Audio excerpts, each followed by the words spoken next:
¿cómo se dice? Tipo los pájaros. Salgado, directora de Diseño en Educación Ejecutiva de la Universidad, y es un gusto recibirlos hoy para encontrarnos a hablar de educación. Nos acompañan en el Zoom, empiezo por allí, mi colega Marcela Magenta, gerente de programas en Educación Ejecutiva, que los va a asistir. La recomendación a los que estén allí es que comentarios y preguntas vayan por el chat y que mantengan los micrófonos silenciados.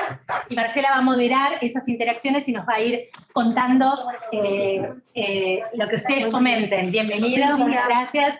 Se siguen sumando algunos colegas en forma presencial. Tomen asiento, gracias. Entonces, como les decía, vamos a arrancar. Tenemos una agenda corta pero intensa. Y así como comentaba que en el Zoom está Marcela, también nos acompaña por allí Crismar, responsable de admisión del programa Hacking Learning, y aquí en lo presencial, colegas como Daniela Militelo, Rosario Belaude, y todo el equipo de la Escuela de Educación, así que muy bienvenidos a ellos y muchas gracias por habernos acompañado en esta iniciativa. Voy a darle la palabra entonces a Axel Rivas, director de la Escuela de Educación, para que les dé un mensaje de bienvenida formal en nombre de la universidad al evento. Bueno, muchas gracias, es un placer estar acá presencialmente con los que pudieron venir y virtualmente en estos formatos nuevos que estamos aprovechando también, sufriendo y aprovechando y aprendiendo al mismo tiempo, y de eso se trata justamente, de organizaciones flexibles. Es un lujo para nosotros organizar este evento con la Escuela de Negocios y pensar juntos cómo activar tanto desde el sector educativo, con nuestras escuelas más cercanas y con quienes tenemos una fuerte relación histórica, y también empresas, organizaciones que tienen problemáticas comunes, que están repensando su forma de hacer escuela, tanto en cualquier organización, de repensar sus dinámicas de trabajo, sus objetivos, sus proyectos.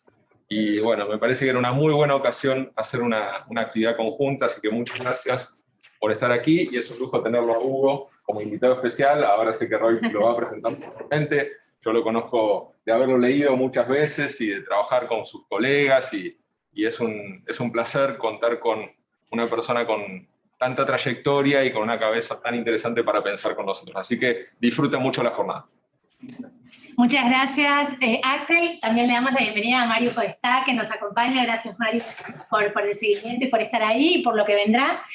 Así que bueno, sin más, es mi turno presentar a Roy Benítez. Roy Benítez es la coordinadora académica de nuestro programa Hacking Learning que realizamos dentro de Educación Ejecutiva, y fue con Roy que en algún momento leímos el último paper que Hugo publicó sobre expandir la universidad y la modalidad híbrida, y nos pareció de lo más iluminado en tiempos de pandemia, y dijimos queremos tenerlo en el programa, y ahí entonces comenzamos nuestra relación virtual, y hoy que él es argentino, pero vive en Barcelona, y hoy que él está en Buenos Aires, tuvimos la oportunidad de convocarlo para compartir con él un espacio de diálogo. Así que entonces, Roy, súper bienvenida, y te dejo la intro en donde nos vas a contar algunas cosas de las que nosotros pensamos en el programa y en learning y educación en general, como para ir calentando motores, y después ya lo escuchamos a Hugo.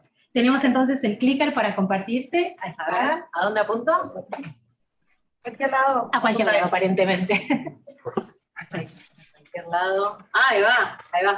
Perfecto. Bueno, gracias. Siempre que estuve en modalidad híbrida estuve del otro lado del Zoom, era la profe que estaba del otro lado, con lo cual esto es como una situación extraña, pero bueno, qué lindo también volver un poquito, al menos a esta presencialidad, y vernos las caras. Así que, como decía Ana, voy a explicar un poquito de qué se trata este programa, en qué pensamos cuando pensamos en Hacking Learning, por qué queríamos poner este tema en agenda, y un poco de tendencias que de alguna manera son como la base, ¿no? Que sustentan el por qué necesitamos empezar a hablar de hackear el aprendizaje, en este caso en el mundo de las organizaciones. Ahí está. Yo soy Roy no es mi nombre es Romina, pero me dicen Roy desde que nací. Un ex jefe me decía como el retorno de la inversión, así que vamos a suponer que eso era muy bueno. Me considero una nomad, soy muy curiosa, estoy todo el tiempo buscando hacia dónde va el aprendizaje, y puntualmente yo he dedicado mis estudios a entender cómo las organizaciones aprenden, ¿sí? Y cómo las organizaciones hoy, aceleradas, digamos, por la pandemia, por la transformación digital, necesitan acelerar procesos de reskilling, upskilling y outplacement. Soy antropóloga digital, si bien mi carrera de grado es comunicación y me especialicé en comunicación política. Estudié comunicación política porque yo quería aprender de esa disciplina cómo generar influencia. ¿Influencia en qué? En la agenda que a mí me divierte, que tiene que ver con esto, ¿no? Con organizaciones que aprenden. Pero hace unos años llegué al mundo de la antropología y no me fui, y ahí estoy surfeando, aprendiendo, y creo que un poco mi carrera tiene que ver también hacia dónde va el futuro de la educación, carreras cada vez más dinámicas y menos lineales.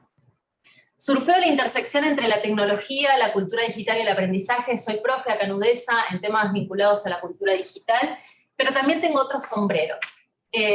Soy consultora en educación en una empresa chilena que se llama Continuum.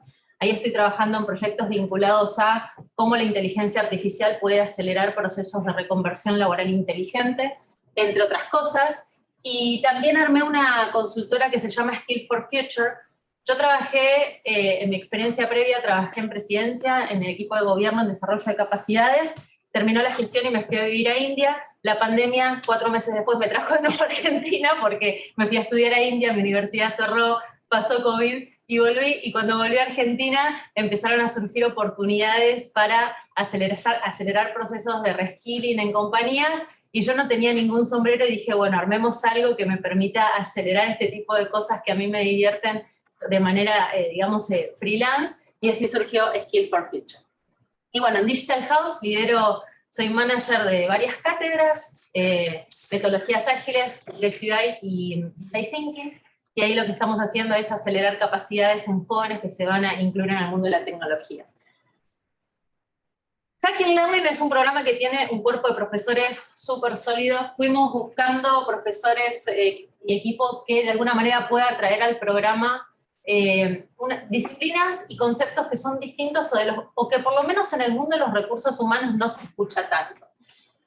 Este es el cuerpo de profes: Tomás Balmaceda en temas de cultura digital, Nati Cajeri en People Experience, Victoria Erico en estrategia, Ceci El Valle en temas de cultura organizacional, Ernesto Gore también en aprendizaje organizacional, Ale Laszlo en pensamiento sistémico, Hugo Pardo Duklinski, que lo tenemos acá en ayudarnos a pensar hacia dónde va el futuro del aprendizaje, Ale Repeto en diseño de futuros, Diego Richard en futuro del trabajo, Fede Vivas en Big Data, Fer Cergonia en complejidad en digital y Lina Subiría en transformación digital. Un poco lo que tratamos de hacer en Hacking Learning, como les decía, es juntar como temas que resuenan, que hacen sentido a la hora de desarrollar estrategias, pero que no están tan presentes o que no son tan comunes de escuchar en el mundo de los recursos humanos y gestión de personal. Entonces, ¿hacia dónde nosotros vemos con el programa que va esta agenda de aprendizaje? No voy a entrar acá, pero conocemos este gráfico: 4 revoluciones industriales, estamos en la 4ª, cada vez que hubo una revolución hubo un cambio de paradigma a la hora de pensar cómo las personas trabajan, ¿no? Primero la revolución de la energía de vapor, después la energía eléctrica, el advenimiento de la computadora, y después lo que llamamos los pilares 4.0 llegando al trabajo. Cuando hablamos de pilares 4.0 hablamos de inteligencia artificial, sistemas ciberfísicos, blockchain, inteligencia artificial, Internet de las cosas, etc. Y esto genera un cambio de paradigma. Las organizaciones necesitan cambiar, las personas necesitan aprender cada vez más rápido. Y ahí hay un gran interrogante. Hasta ahora es como que lo que empezamos a ver es que no sabemos cómo el cómo. Hay indicios, hay tendencias, pero no hay una respuesta clara de qué hacer con esto. Y estamos en un mundo que es complejo, esto es David Snowden, estamos en un mundo que es complejo, con lo cual todo lo que nos trajo hasta acá no nos va a llevar hasta allá. Y eso también es un emergente. Tenemos que ser súpermente flexibles y creativos para de alguna manera poder ser eficientes e inteligentes a la hora de acelerar el cambio en el mundo de las organizaciones. Entonces, hay datos, ¿no? Y el primer dato es que tenemos una brecha enorme de habilidades. Y lo que vemos también es que las empresas entienden que hay un problema, pero pocas están haciendo algo al respecto. También vemos que en materia de aprendizaje hay que aprender cada vez más rápido. Algo interesante que pasó es que las organizaciones que venían trabajando en materia de desarrollo de capacidades pre-pandemia lograron adaptarse más rápido, ¿sí? Durante la pandemia. Eso es un emergente. Y también lo que vemos es que en materia de reconversión laboral las personas necesitan aprender de alguna manera cosas nuevas. Muchos y cientos de miles de trabajadores en el mundo van a necesitar aprender nuevas habilidades, y ahí tenemos que pensar qué hacemos con esta escala. porque esto no es un problema de Argentina, esto es un problema global. Y hay bueno, se nos fue, hay un nuevo rol en recursos humanos, en donde las personas que se dedicaban antes simplemente a ser proveedoras, ¿no?, de capacitación, ¿no?, como si fuese una relación proveedor-cliente dentro de las organizaciones, hoy toman un rol más estratégico porque hablar de desarrollo de capacidades es pegarle a la cultura. Entonces, vemos que hay un montón de cambios en el mundo del trabajo, ¿sí?, por la pandemia, que no van a cambiar post pandemia. Vemos también que cada vez que hubo recesiones o cambios drásticos en, digamos, en distintas crisis, hay puestos que se pierden que no se recuperan. Y eso también es una emergente. Pero esto se vuelve loco. Entonces, lo que vemos es que hay que pensar en transiciones laborales más amables para las personas. Hay que pensar en transiciones laborales centradas en las personas. Entonces, ¿esto por qué es necesario? Porque cambia la concepción del trabajo. Antes quizás el trabajo era tu carrera, ¿sí? Pienso en el caso, por ejemplo, de mi abuela, que entró en una fábrica, a sus 17 años se jubiló en ese lugar, ¿no? Nuestra carrera era de alguna manera nuestro trabajo. Después vemos que por las crisis, nuestras carreras son una sucesión de trabajos. Uno hace la misma disciplina, pero en distintos espacios. Y lo que vemos es que hacia el futuro del trabajo, nuestra carrera es un mashup entre trabajos, proyectos y distintas cosas que van configurando nuestras carreras de manera mucho más dinámica y menos lineal. Es más claro ver reconversiones laborales ahora de carreras que quizás van de punta a punta.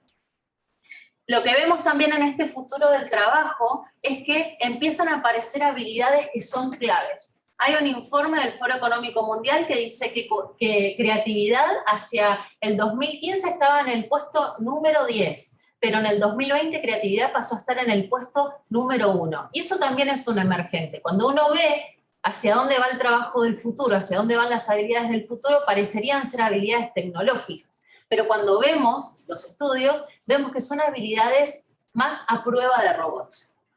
Este es otro estudio, esto es Ashoka. También lo que vemos es que empiezan a aparecer otras palabritas, empiezan a aparecer las habilidades digitales. Estos Price, de nuevo se repiten, habilidades como resolución de problemas, la capacidad de poder adaptarnos a los cambios, creatividad e innovación. Entonces, vemos que en los trabajos del futuro, la transición hacia ocupaciones, empiezan a aparecer estas habilidades que son o más sociales o más emocionales y también más tecnológicas. Entonces es necesario instalar la palabra empleabilidad dentro de las organizaciones. Hay que ayudar a las organizaciones que se preparen para esto. ¿A través de qué? De diseño de estrategias de reskilling o upskilling que ayuden al reentrenamiento de la fuerza laboral en tiempos cada vez más acelerados. Entonces, con esto lo que tenemos que hacer de alguna manera es nosotros aprender cosas nuevas, animarnos a aprender cosas nuevas y acelerar esa capacidad de aprendizaje también en nuestra fuerza laboral. Entonces lo que vemos es que hacia dónde va recursos humanos con todo esto. Nosotros esperamos que recursos humanos acelere todo esto en el mundo de las organizaciones. Pasamos de una lógica de administración de personal, el mundo de las planillas, a una lógica de recursos humanos, a una lógica de personas, aprendizaje y cultura. Y hay que surfear la ola entonces, ¿no? Con todo esto. Con todos estos datos, con todo este contexto complejo, hay que surfear la ola. Y para eso nosotros armamos este programa, para acompañar a las organizaciones a surfear esta ola de complejidad.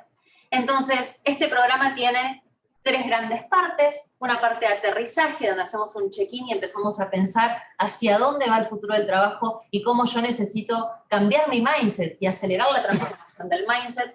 Embarcamos a través de diseño de futuros, Big Data y Big Data y experiencia de usuario y despegamos con cómo creamos estrategias y también ahí, en el caso de Tomás Balmaceda, nos trae el concepto de cómo podemos generar influencia dentro de nuestras agendas para poder hacer que las cosas pasen, porque podemos tener una estrategia espectacular, pero por ahí no podemos poner el tema en la mesa de decisión para que nuestros jefes nos levanten el pulgar y podamos armar cosas interesantes. Así que buscamos que podamos aprender en este programa de los que están haciendo cosas, armamos células de trabajo, existe una comunidad de prácticas Hacking Learning donde compartimos todo el tiempo conocimiento y aprendizaje, y acá tienen mis datos, me pueden escribir, me pueden contactar. a disposición para responder consultas, dudas e inquietudes, y también acá tenemos el contacto de Cris Mar, que es quien maneja justo todo este programa de la Universidad de San Andrés. Y ahora sí, voy a presentar a Hugo. Para mí es un honor tenerlo aquí, porque cuando pensamos el programa, como dijo Ana, queríamos tener a alguien que venga con la disrupción en la agenda de Learning. Ahí contactamos a Cristóbal Cobo, que es socio de Hugo, y Cristóbal dijo, la persona es Hugo, y ahí contactamos con Hugo, leímos todos sus avances y dijimos, tiene que estar en el programa. Hugo tiene un recorrido súper sólido en pensar hacia dónde va este futuro de la educación. Trabaja en consultoría, trabaja en docencia, y hoy nos va a traer un poco de luz hacia dónde va todo esto. Así que Hugo, bueno, bienvenido. Vale, muchas gracias. ¿Querés que te pase y me Por favor. Dale, te dejo ahí. Bueno. Voy a pasar por aquí. Bueno, muy feliz de estar aquí en la Universidad de San Andrés. Había venido hace como 15 años a este campo, me pareció muchísimo en ese momento, pero veo que ahora está más bello todavía. Y la verdad que me resulta más fácil hablar de estos temas en una universidad de este tipo, ¿no? Yo la vengo siguiendo hace mucho tiempo y me resulta fácil porque a veces lo que uno reclama en las organizaciones educativas tiene que ver un poco con esto, ¿no? Es decir, con lo que uno aspira. De hecho, el programa que acabamos de ver va un poco en la línea de lo que uno aspira, ¿no? A veces las instituciones educativas atrasan demasiado, ¿no? Y a veces cuando atrasan demasiado es muy difícil moverse hacia el futuro, ¿no? Casi que hay que tener demasiada paciencia. Entonces, lo que había pensado es, hablando con Roy y con el equipo, una cosa que me parece fantástica, que es unir negocios con educación. ¿Por qué? Porque gran parte del fracaso educativo tiene que ver con dos elementos. Uno, en el caso de los modelos privados, los modelos de negocio, porque en el fondo, es decir, como todo diseño de producto y servicio, la escalabilidad, el paso de la idea, la implementación de la idea, al producto mínimo viable y a la escalabilidad es un tema de negocio, ¿no? Es una combinación muy justa, muy fina entre inversión y negocio, ¿no? O sea que no puede haber éxito si no hay negocio. Y esto a veces, incluso en la actividad pública también, es decir, tiene que haber una racionalidad de negocio, no más social, pero tiene que haber una racionalidad de negocio que siempre se olvida. Entonces, me parece una combinación fantástica empezar a pensar diseños educativos, pero desde la visión del negocio, que es lo que nosotros hacemos desde Outliers School ya hace mucho tiempo. Es decir, cada diseño, cada innovación educativa, cada elemento que se agregue pedagógico o de recursos humanos, tiene que tener la visión del negocio. Y claro, nosotros trabajamos en toda Iberoamérica, en muchas instituciones, y esto no sucede. ¿Sí? Te convocan desde el rectorado, en el caso de las universidades, o de la gestión, en el caso de la escuela básica, y te viene el equipo de educación, te vienen los docentes, pero no está la visión del negocio, ¿no? Nadie está pensando en el negocio, ¿no? Y entonces me parecía fantástico unir esos dos mundos, porque ahí está, el éxito está ahí, ¿no? Es decir, en ese paso. Así que, genial, es un buen comienzo. Nosotros hacemos procesos de innovación. Cristóbal, Outliers School fue un proyecto part-time que creamos con Cristóbal y con Carlos Escolari hace ya 15 años. Los tres veníamos del mundo académico, de investigación. Carlos en temas de narrativas transmedia trabajamos juntos en la Universidad Central de Cataluña. Yo venía en temas más de internet, de redes sociales, web 2.0 en esa época, y el tema móviles, y Cristóbal venía del mundo de la educación, era como el que más trabajaba en ese campo. Y creamos Outliers con una lógica, ¿no? ¿Cómo hacemos para pasar rápido de la idea a la implementación de la idea? Y a mí todo esto me había pasado. Yo hice un clic muy grande, hice el doctorado en Barcelona y me fui a hacer el postdoc a Stanford, y bueno, cuando te metes ahí, sales con la cabeza completamente volada. Estuve como más de un año en el departamento de Human Computer Interaction, trabajando en diseño de interfaces móviles, pero lo que más me fascinaba era una cultura de organización que pasaba muy rápido de la idea a la implementación de la idea. Eso me fascinaba porque yo venía de España y previamente a Argentina, donde todo eso es lentísimo. Entonces me encontraba con estudiantes de doctorado que me decían, profe, a mí me gustaría hacer una app que haga tal cosa, que no sé qué, que resuelva, que elimine un clic del proceso de interacción. Vale, buenísimo, pensémosla, ¿no? Entonces uno se sentaba a diseñar, a proyectar y demás, y a los 15 días te venía con el prototipo. Entonces ya no estás hablando de la idea, ya estás trabajando sobre el prototipo. Y por supuesto, sobre early adopters, probarlo, ver cómo funciona. Entonces, hablando de esto con Carlos y Cristóbal y otros colegas, dijimos, estaría bueno pensar estas lógicas en el mundo de la educación y en el mundo de la comunicación. También trabajamos mucho en esa época con empresas periodísticas, sobre todo en Brasil.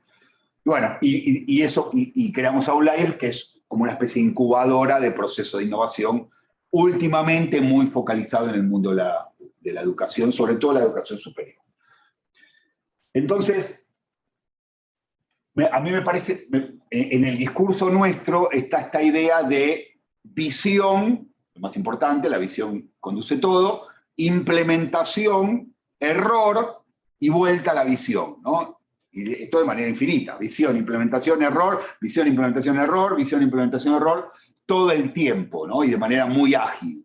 Y esto te lleva al objetivo, ¿no? En el sentido, si yo quiero, si mi visión es como que escribimos en el libro de Expandir la Universidad, si mi visión es una universidad expandida, hacia un modelo híbrido, con lo que nosotros llamamos narrativas transmedia expandidas, o sea, donde todo espacio es un aula y te llega el contenido por cualquier lado y te llega la experiencia por cualquier lado, eso es teoría. ¿Cómo hago para implementarlo? Bueno, visión, implementación, error, ¿no? Es decir, me tengo que sentar, tengo que hacer un prototipo, ver la escalabilidad, traer gente, ver el business, el lado business del negocio, ¿no? En la medida que se pueda monetizar una idea, esa idea escala, ¿no? Y se convierte en una startup, lo cual es fantástico. Pero claro, pero antes de eso estaba la visión. Y un poco en la línea de lo que planteaba Roy, yo hice un pequeño diseño de presentación hablando de la visión, ¿no? Y la visión, si hablamos de educación, es una visión postdigital, ¿no? Porque en el fondo, es decir, si somos estratégicos, la visión tiene que ir un poquito por delante de las tendencias de mercado o del presente. Es decir, tenemos que movernos un poco hacia el futuro para entender hacia dónde vamos, sobre todo en Iberoamérica. Entonces, me tomé de un libro buenísimo de Kevin Kelly, que fue uno de los evangelistas de la revista Wired, que para todos los geeks fue la gran revista. Ahora está un poco diferente. Kevin Kelly sacó un libro hace unos años que se llama Lo Inevitable, ¿no? Entonces, el argumento es, hay cosas que son inevitables, ¿no? En el mundo de la cultura digital. Y claro, si es inevitable, en la medida que entendemos que eso es inevitable, no nos queda otra que hacer algo ahí, porque eso va a suceder. Nos guste o no nos guste, estemos de acuerdo o no estemos de acuerdo. Vieron que a veces en el mundo de la cultura digital te dicen, no, bueno, porque en realidad lo que está pasando está muy mal para el mercado, porque los robots van a reemplazar a las personas y eso está muy mal. Bueno, vale, pero hagamos algo, porque eso va a pasar, aunque te guste o no te guste, seas más de izquierda o de derecha o lo que sea, esto va a pasar. Entonces, es decir, tu idea puede aportar, pero lo que más aporta es un poco lo que planteaba Roy recién, es decir, cómo hackeamos eso, ¿no? Entonces, vamos a hablar de 10 verbos inevitables de lo que yo llamo postdigitalismo. Entonces, lo primero es, digamos, todo lo que hoy hacemos, que dentro de 20 años será absurdo, ¿no? Pero estaba pensando, yo me fui en el 2000 a vivir a España hace 21 años, casi 22, entonces estaba escribiendo ayer que nosotros hacíamos en el 2000 en Buenos Aires. Ya no hablo de lo que hacíamos en la vida social, ¿no? Que fumábamos en todos lados, que conducíamos sin ningún, como sociedad me refiero, ¿no? Incluso tomando alcohol, bueno, 1000 barbaridades que hacíamos hace 20 años que hoy no las podemos hacer. Es decir, si las hacemos, estamos locos o vamos directo a prisión, ¿no? Pero bueno, no vamos a hablar de la vida social, sino de todo este mundo de la educación y demás. Bueno, todo el tema de la universidad cátedra, sigue, el problema es que sigue existiendo, ¿no? Porque ese gap, por lo que acabo de decir, es decir, nadie pasa del espíritu, o pocos pasan del espíritu crítico de la visión a la implementación del error. Entonces tenemos la universidad cátedra, que hoy es algo que la pandemia, uno de los aspectos positivos es que nos golpeó la cabeza contra una realidad que es el poco valor que a veces tiene, o mejor dicho, lo infrautilizada que está la educación presencial, ¿no? Es decir, donde muchas veces se fortalece la universidad cátedra y no se potencia la cosa más de mentoría, de uno a uno, de mirar a los ojos a los chicos, ¿no? Yo vengo de la UBA, estudié en la Universidad de Buenos Aires, bueno, éramos una universidad cátedra, ¿no? Uno iba, se sentaba ahí, 200 personas, un teórico, tomaba nota y como le preguntaba a un profesor y nada más. Bueno, ahí está, ¿no? Hace 20 años. Eso está mal, ese modelo está mal, ahí está. Luego está el tema de la escuela guardería, ¿no? Que sigue estando ese concepto, la idea, es decir, llevamos a los chicos a la escuela, están ahí 8 horas, bueno, hagan algo para que no se aburran, pero falta visión en ese modelo, pero ahí está, ¿no? Bueno, y 1000 cosas más, yo mencioné algunas. En la educación básica el tema de la disciplina como punto más referente, ¿no? Es decir, si no hay disciplina no hay aprendizaje, ese era el discurso, y era como, todos lo teníamos más o menos, estábamos más o menos de acuerdo, ¿no? Bueno, toda la agenda de temas, ¿no? El feminismo, el veganismo, todos estos temas que hace 20 años eran ideas radicales, ¿no? Es decir, si hablabas de esto estaba loco esto no tiene nada que ver con nuestra realidad, no me vengas con esto ahora porque esto no tiene nada que ver con nuestro día a día, ¿no? Pero claro, alguien tenía que... Es decir, para que el feminismo suceda hoy, alguien lo tuvo que pensar hace 30 años, ¿no? O 40 o 50.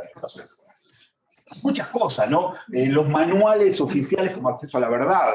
Yo me eduqué toda mi vida de educación básica con manuales, ¿no? Y los manuales te decían todo, porque además no teníamos internet, entonces el manual era la verdad absoluta. Se siguen haciendo los manuales. El concepto de manual me parece completamente absurdo. O sea, no puedo entender que todavía, porque además en Cataluña también, en España también se hacen los manuales, y claro, como el manual es la versión oficial de la historia de los gobiernos de turno, se discute cada palabrita, ¿no? Es decir, ahora, en el caso de Cataluña, con la relación en España, más todavía, ¿no? La historia, qué palabra tenemos que poner y no en el manual, ¿no? Cuando con internet eso no tiene sentido. Y otras cosas, ¿no? Recién hablaba Roy, el trabajo estable, es decir, cuando uno pensaba, nosotros que venimos de educación católica, y yo soy de una familia tipo, mi padre trabajó en un laboratorio farmacéutico, es decir, ¿cuál era el modelo de vida? Bueno, tener un trabajo estable, formar una familia, casarse, formar una familia, tener hijos, tener propiedades, un concepto que, fíjense que en Argentina todavía está eso, todavía está muy fuerte. Pero, por ejemplo, en Estados Unidos o en la Europa nórdica, tú le hablas a un joven universitario de la idea de comprarse una casa y eso no tiene ningún sentido en su cabeza, mucho menos comprarse un coche, ¿no? Es decir, no hay ningún valor, no hay ningún amor ni ningún respeto hacia la idea de tener propiedad. Es decir, la propiedad es absurda. ¿Para qué voy a tener propiedad de algo? Me voy a quedar pegado a algo si puedo disfrutar de muchos bienes durante mucho tiempo. Y además mi cabeza va a cambiar. O sea, esta casa que a mí me parece fantástica, por la cual voy a pagar $300.000 ahora, dentro de 10 años me va a parecer malísima. El barrio que a mí ahora me encanta, no me va a gustar más, etcétera, etcétera, etcétera, ¿no? El funcionariado como aspiracional era una referencia. Yo recuerdo, cuando yo era joven y vivía en Argentina, para mí poder entrar a trabajar como funcionario me parecía algo bueno. Hoy ya no me lo parece, evidentemente, ¿no? Bueno, ahí está. Y podríamos estar ahora mencionando eso. Entonces, me parece que gran parte de los procesos de innovación para tener una visión que luego nos lleve a la implementación y al error es pensar, es decir, hacer este ejercicio inverso. No vamos a estar 20 años atrás. Pensemos que hoy es 20 años atrás. Pensémonos en 2040. ¿Qué cosas que hacemos hoy nos va? Porque hay 1000 cosas que hacemos hoy que en 20 años, cuando venga alguien aquí a sentarse, dirá, en 2022 hacíamos tal cosa, ¿no? ¿Qué cosas nos avergüenzan? Y eso nos lleva un poco a la idea de frontera, que la voy a trabajar un poco mejor. Entonces, bueno, uno podría pensar el super nómada, porque hablamos del concepto de nómada, que es de Moravec, pero más que eso, digamos, el supernomadismo, ¿no? Es decir, esta idea de que al final uno trabaja en cualquier lugar del mundo bajo cualquier circunstancia, que la pandemia le dio mucha fuerza. Hay un concepto buenísimo, hay un libro buenísimo que se llama Trabajos de mierda, Bullshit Job, que es de David Graeber, que es un antropólogo americano, falleció el año pasado, que te dice, esto es buenísimo, te dice, no, claro, porque... Perdón, ¿lo puedes escribir así? Porque me interesa. Sí. O al lío con las chicas. Sí, sí. Muy bien. No sé si se podía interrumpir. Sí, sí, sí. Esto, ¿ahí? Esos son para la pantalla. David Graeber es un antropólogo que tiene muchos libros de este tipo, muy críticos, y este se llama Trabajos de mierda. Bueno, él dice una cosa genial. Dice, claro, cuando uno piensa, ¿qué es un trabajo de este tipo? ¿Qué es? ¿Barrendero? No, barrendero no, porque barrendero, el rol de barrendero es muy importante en la sociedad, ¿no? Es decir, si nadie barre las calles o coge la basura o limpia, fui a Lollapalooza el fin de semana, es decir, si nadie limpia los lavabos de Lollapalooza, es decir, ese trabajo es súper importante. O los repartidores en la pandemia, ¿no? Es decir, que uno piensa, no, estos son los trabajos, estos son los bullshit jobs. No, estos no son, estos son súper importantes, porque nadie te reporta la comida y te mueres de hambre. Entonces él dice, no, hay otros que son. Y habla de cosas que uno a priori no piensa, ¿no? Te dice, por ejemplo, tiene unas categorías, las tengo por ahí, no las recuerdo. Todo el sistema de seguridad para cuidar a funcionarios públicos. Ciertos contables o ciertos abogados que trabajan, hay una idea que me encanta de él, dice, muchas veces en las organizaciones muy grandes, las personas muy poderosas tienen equipos muy abundantes. Y eso no tiene que ver con una lógica de trabajo, sino con una lógica de poder. Es decir, necesita, por ejemplo, los grandes empresarios que pueden tener un equipo de abogados muy fuerte, ¿no? Pero ¿qué te está diciendo? Ojo, no se metan conmigo porque tengo estos estudios atrás. Bueno, él dice que eso es un trabajo de mierda, ¿no? El abogado.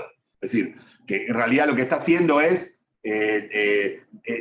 darle una capa de poder más al que le paga, pero que en realidad no hay derecho ahí, es un elemento de poder. Bueno, es una idea compleja, no me quiero focalizar en esto, pero que está bueno de hablarlo con nuestros estudiantes, ¿no? O en el área de recursos humanos de las empresas. Por ejemplo, todo lo que es el trabajo en organizaciones de economías de industrias obsoletas o industrias que atacan a la salud, etcétera, etcétera, etcétera. Bueno, hay que pensarlo. ¿Sí? Hay que pensar qué tipo de abogados formamos, ¿no? O qué tipo de empresarios formamos. Bueno, otras cosas, ¿no? Por ejemplo, el tema de la pérdida de monopolio de la acreditación de las universidades. Es decir, muchas veces las universidades son monopolios, en tanto son los únicos capacitados de acreditar. Cuando se rompe eso, se rompe el poder de la universidad. Por ejemplo, en todo lo que es el tema, el derecho, la ingeniería, la arquitectura, la medicina, sigue habiendo monopolio. Pero, por ejemplo, las ciencias informáticas ya no lo hay, porque de hecho hay muchísima gente que trabaja en el mundo de los datos y demás que dejaron sus carreras y demás. Es decir, Google, ya sabemos, ¿no? Estoy diciendo una obviedad, Google no te pide el título universitario para entrar, lo que te pide, mira, tengo un problema con este algoritmo, resuélvemelo. Si me lo resuelves, listo, ya estás preparado, ¿no? Es decir, ¿cómo jugamos las universidades en ese equilibrio entre el monopolio de la acreditación y las competencias para el mundo postdigital? Bueno, la educación híbrida expandida, el tema de las monedas digitales, que ahora está muy de moda, las escuelas como conceptos híbridos y abiertos, que no dependen estrictamente de un edificio, ¿no? Sino que la escuela o la institución escolar es un concepto más amplio, probablemente que tiene que ver más con cultura que con arquitectura, con cultura que con edificios, el tema de las tecnologías, las drogas, nuevas transparencias, las políticas globales, los que trabajamos a veces con consultoría, las políticas supranacionales, por ejemplo, la Unión Europea termina decidiendo mucho más del día a día de los europeos que los gobiernos de los países, ¿no? A todo nivel, de lo que comemos, el tema del uso de los coches, etc. Bueno, en fin, podemos estar horas viendo cosas que ya están casi en el presente, pero que nos empujan al futuro, y que tenemos que tener una visión de eso. Bueno, vamos a ver 10 aspectos, ¿no?, vinculados. Primero, ¿dónde poner la visión? Bueno, reinventar y remixar, ¿no? Es decir, ese es como un concepto súper importante. Es decir, no se trata de crear de cero, sino remixar sobre todo lo que podamos tener, siempre haciendo ese esfuerzo cognitivo de estar 20 años por delante, siempre intentando empezar por delante, no empezar en el presente. Y aquí me gusta, este es un cuadro que tenemos nosotros que en el libro de Outliers School, que a mí me gusta mucho, ¿no? Y lo usamos en nuestros talleres de innovación. Es decir, tú tienes tú tienes un problema y lo tienes que resolver, ¿no? Entonces tú tienes diferentes olas de innovación donde pararte. Es decir, el amarillo es el status quo. Depende de donde tú te pares, llegas a un lugar o llegas a otro. Generalmente, cuando uno trabaja en investigación, cuando yo dirigía tesis doctorales, tú le dices al estudiante, mira, no te pongas en la moda, no elijas el tema de moda. Cuanto más cerca estés de la frontera de la innovación... La pantalla es touch, si la tocas. Ah, perdón. Es una tentación, pero no hay que tocarla. Es decir, la frontera de la innovación son de aquí a 10 años. Cuanto más cerca te pongas de la frontera de la innovación, el recorrido hacia el status quo, es decir, la primera ola, la segunda ola, la tercera ola, te pondrá en una situación ventajosa cuando el tema se haga moda. Entonces, lo ideal es siempre... Bueno, uno le podría recomendar a un chico de 17 años, ¿no? ¿Qué vas a estudiar? Bueno, ponte en la frontera de la innovación, porque te quedan 6 años de universidad, más el posgrado, más no sé qué.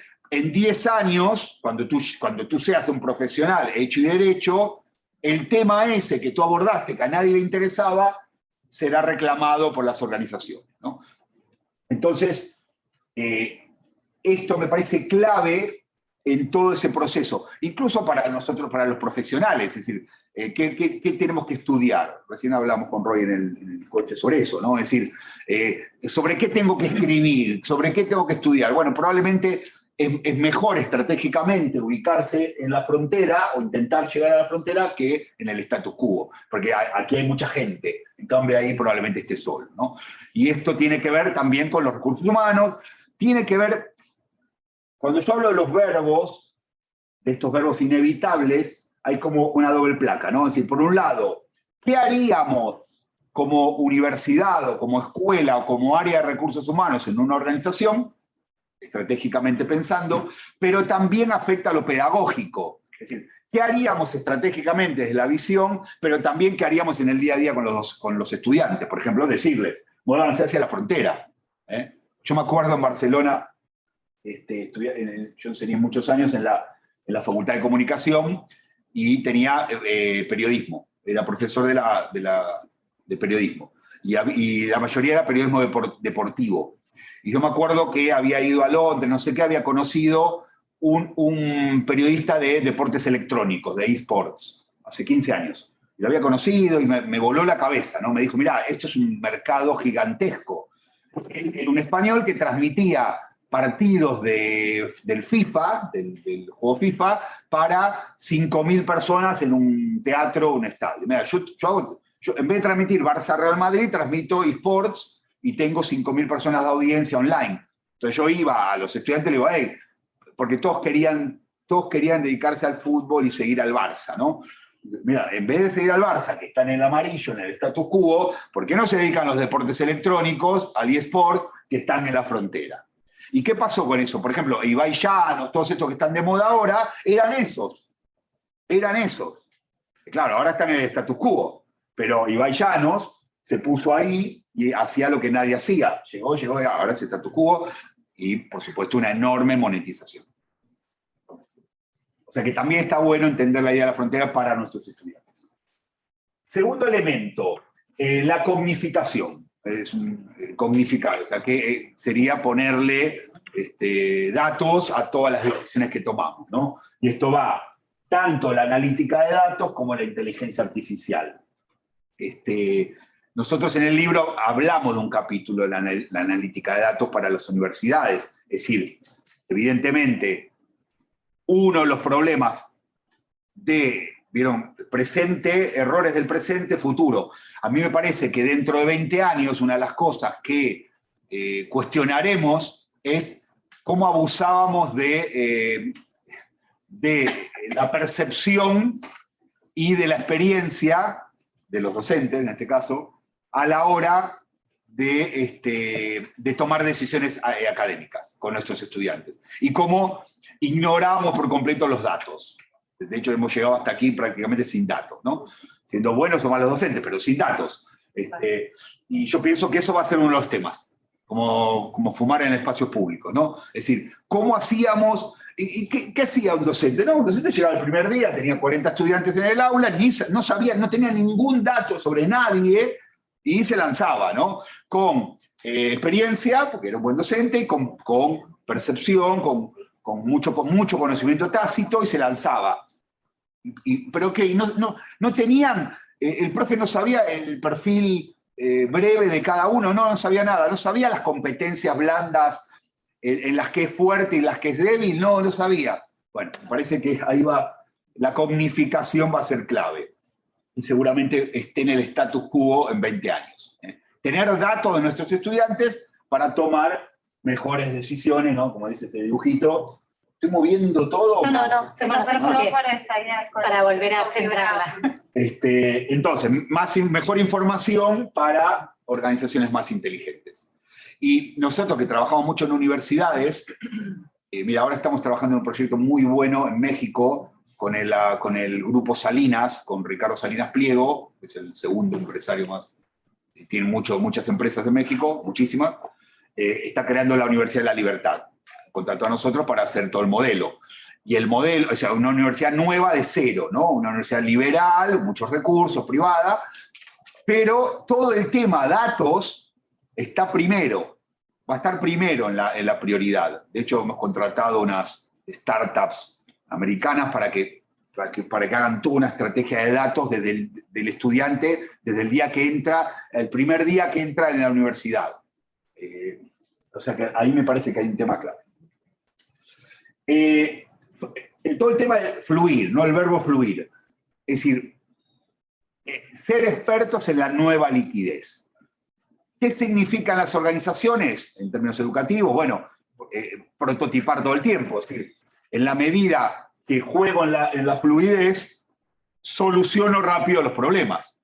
El problema que tengo, que son miles, ¿no? No sé, uno está aquí en el día a día de la Universidad de San Andrés, hay 1000 problemas que tengo que resolver. Bueno, la resolución es un proceso de ideación ágil, ¿no? Donde el problema se convierte rápidamente en una solución que luego se prueba y se va escalando.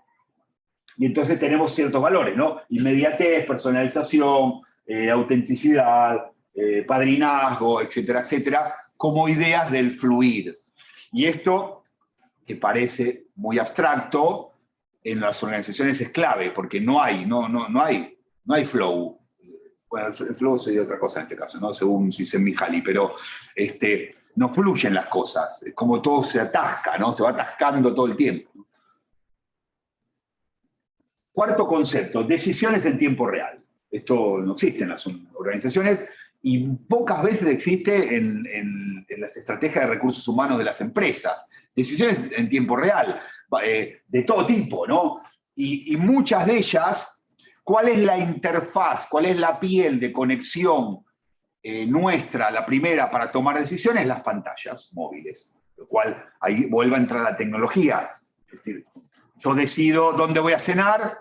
Antes, hace 20 años, todo era intuición. Ahora me meto en Google, busco si estoy más cerca, dónde me conviene, busco las reseñas. Es decir, gran parte de las decisiones en tiempo real, son atravesadas por pantallas. Y esto tiene que ver también con la formación, con la educación, porque los estudiantes también toman decisiones en tiempo real que pueden ser decisiones formativas. Y eso, a mí me gusta mucho la idea de minimizar planificación, maximizar acción.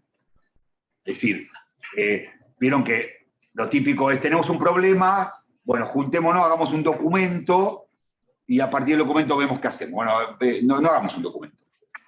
Pensemos un prototipo, pensemos una solución, un producto mínimo viable.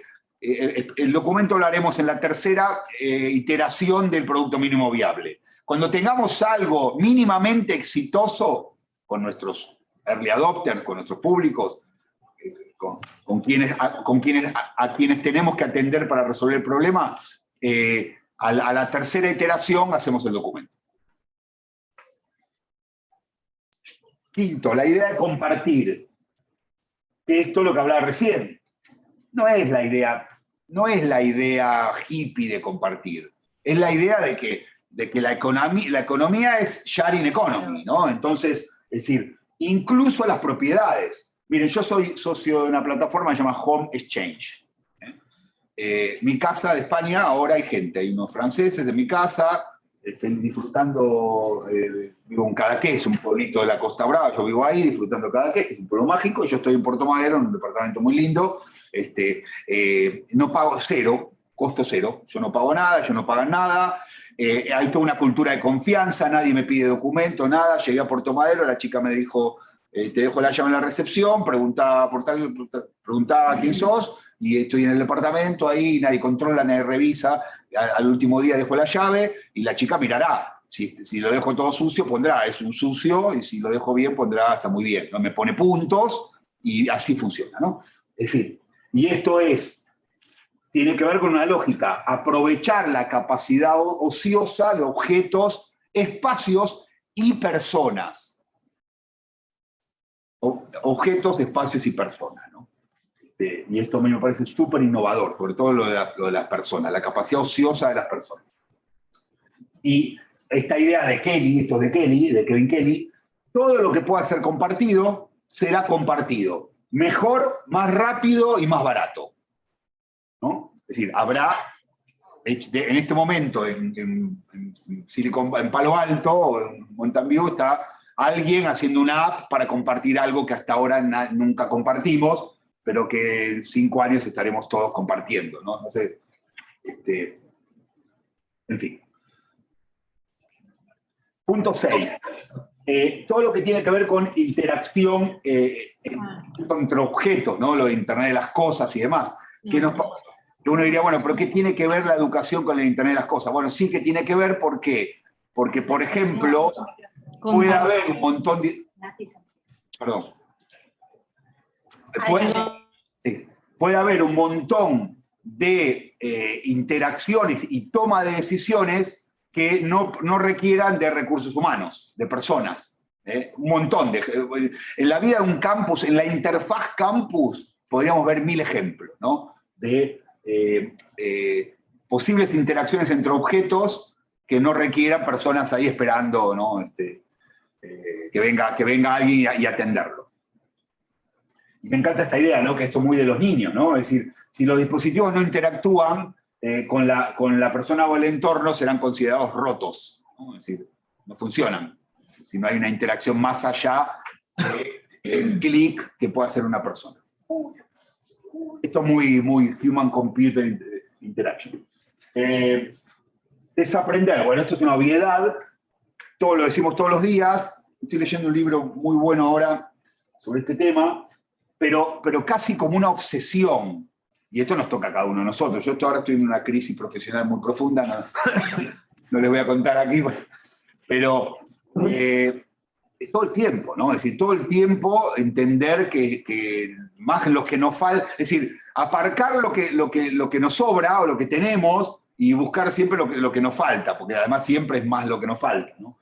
Y a mí me gusta una idea que es el paso de lo que es contracultura a cultura a moda, en todos los aspectos, ¿no? La vida cultural, la música, la ropa, pero también las ideas, es decir, y también las innovaciones, es decir, ¿cómo hago que algo se convierta en contracultural? Y por eso digo lo de ir a la frontera, pensar algo y cuando lo pensamos y decimos, ¿saben qué tenemos que hacer en Udesa? Tenemos que hacer esto. Y todos te digan, no, pero ¿cómo vamos a hacer esto? Esto es muy raro, ¿no? Y ahí está la contracultura. En esto, que te dicen que es muy raro, está la contracultura. Eso, en el paso de la frontera al status quo, 10 años, pasa a ser cultura y pasa a ser moda. Pero ¿qué pasa? Si tú fuiste el contracultural, el paso de contracultura a cultura y de cultura a moda, tú monetizaste un montón. O sea, si es un negocio, ganaste un montón de dinero. Si eres una institución, ganaste un montón de prestigio. Entonces, también te puedes equivocar, ¿no? Es decir, puedes pensar que algo contracultural será exitoso y no lo es. Pero ahí están los inversores de riesgo, ¿no? El capital riesgo. Se mete en 50 fenómenos contraculturales y pega uno. Pero bueno, en ese se llena dinero. Es decir, y entonces me parece que a nosotros como profesionales, a las áreas de recursos humanos y en la educación, habría que llevar a los chicos siempre hacia lo contracultural. Porque lo contracultural hoy será su sistema de vida en 15 años. ¿No? Llevarlo hacia... Por eso, imagínense si yo pienso así lo que puedo pensar de un manual de estudio, ¿no? Perdón, Hugo, ¿mencionaste el libro que dijiste? ¿Qué estás leyendo? Se llama Lo Inevitable. Kevin Kelly. Era el mismo libro que dijiste antes. Sí, bueno, hay varios, ¿no? Yo soy bastante ladrón de ideas de libros. Idea 8, repensar el trabajo. Bueno, lo dijo Roy. El trabajo, como está pensado en muchos casos, es absurdo completamente. La pandemia nos ha demostrado muchas cosas.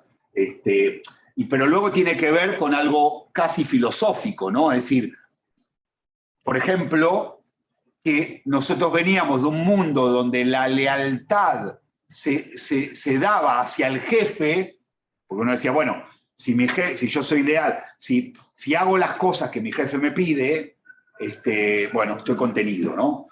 Y ahora la lealtad es algo más horizontal, no es a tu jefe, sino que es a tu red. Es a la red profesional que te valida. Uno forma parte de una red, en la medida que en esa red tengas prestigio, tu contención es mucho mayor, porque el día que tu jefe te moleste por lo que sea, te vas, porque tienes una red que te contiene y probablemente consigues trabajo mucho más rápido. O sea que es mucho más inteligente crear lealtades horizontales y en red que crear lealtad a tu jefe, ¿no? Y eso es un cambio de cultura profesional, ¿no? Un hacking learning. Pero también está lo que, bueno, tú le preguntas a un veinteañero escandinavo si es más importante la realización personal o el salario, te va a decir, no, 1000 veces la realización personal. El salario es circunstancial y el salario incluso muchas veces es relativo. El número, el dinero que cobramos es relativo, porque tiene que ver con un montón de otras variables, ¿no? Si yo tardo 3 horas para llegar a un lugar cada día, es decir, hay un montón de intangibles que son dinero, ¿no? Al final son dinero, que van a la salud, que van al tiempo, que van a un montón de cosas. Los intangibles también forman parte del salario, el salario emocional, famoso, ¿no? Y hay una idea, hablando de libros, hay un libro de Barabasi, de Laszlo Barabasi, que es un experto en redes, que se llama La Fórmula. Y está muy bueno porque te analiza la fórmula del éxito. Y te dice que el éxito es el éxito hacia las redes. Y tomé una cosa que me encanta, ¿no? El buen desempeño conduce al éxito. Pero a veces es difícil de medir el buen desempeño. O sea, si tú eres Messi y haces 50 goles al año, es fácil de medir el buen desempeño. Mucho más si eres un deportista individual. Si eres un tenista, el buen desempeño se mide muy claro. Fíjense que el buen desempeño de un tenista se mide muy claro. El de un jugador de fútbol ya no es tan claro, porque ya depende de otros 10. No es lo mismo Messi en la selección que Messi en el Barça, que Messi ahora en el PSG, ¿no? Pero hay un montón de buenos desempeños que son muy difíciles de medir. Son muy intangibles, ¿no? Entonces dice, cuando el desempeño no puede ser medido, el buen desempeño conduce al éxito, pero cuando el desempeño no puede ser medido, las redes conducen al éxito. Y las redes son algo superior al buen desempeño. Porque esto tiene que ver con el fenómeno famoso del PageRank, el algoritmo de búsqueda de Google. Es decir, cuando nace PageRank, que justo nació en el jefe de Larry Page y Sergey Brin era Terry Winograd en Stanford, que era mi jefe cuando yo estaba, ¿no? Es decir, ¿cuál fue el diferencial de Google? Que hasta el momento que aparece Google, los buscadores buscaban por palabras claves. Es decir, si tú ponías 30 veces la palabra San Andrés, vos ponías Universidad de San Andrés, aparecía primera, pero no era meritocrático. Simplemente había que poner 20 veces la palabra San Andrés. Bueno, Google trajo el PageRank, que era una copia del modelo de legitimación de la divulgación científica. Es decir, si tú publicas un paper, no importa cuántos te citan, importa quiénes te citan. Y eso te da un PageRank, te da un ranking, ¿no? El famoso ranking científico, las revistas, no importa que publiques, importa dónde publiques, ¿no? Etcétera. Bueno, y esto es lo mismo. Es decir, tú tienes un PageRank, que tiene que ver, tienes un ranking, que tiene que ver, un ranking de prestigio, que tiene que ver con la validación de tus redes. Y la validación de las redes no es azarosa. Es gente que te sigue, que valora lo que haces, que admira lo que haces, y que te contiene. Todo el tiempo te contiene, ¿no? Y eso es éxito. Para base. 9. Bueno, ahí entra todo lo que es el codiseño o el diseño, ¿no? Es decir, pasar muy rápido del abstracto a lo concreto, prototipar. Y ahí es donde vienen las metodologías de ideación ágil. Buenas para algunas cosas y no tan buenas para otras, ¿no?